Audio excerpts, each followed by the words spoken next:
How well do you know your celebrity trivia? Good. Well, get ready to test your knowledge with Hollywood Fact or Crap. Huh? The new adult board game that tests your ability to separate Hollywood facts from Hollywood crap. This is your lucky day. It's available in stores everywhere, but you can win a copy from WAKG.com. Ryan's on the line from Urbandale. Ryan, we are going to play Hollywood Fact or Crap. So, fact or crap, Madonna once dated Vanilla Ice.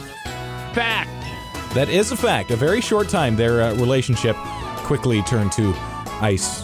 Hollywood Fact or Crap from Spin Master Games and Radio Results Network present the Emmy Awards Pick'em Promotion.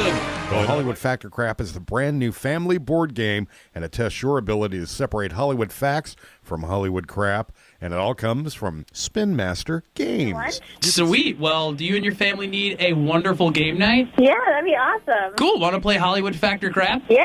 Bam. You're caller 10. You just scored it. Woo, awesome. Hollywood Fact or Crap is the new family board game that tests your ability to separate Hollywood facts from Hollywood crap from Spin Master Games, and it could be yours.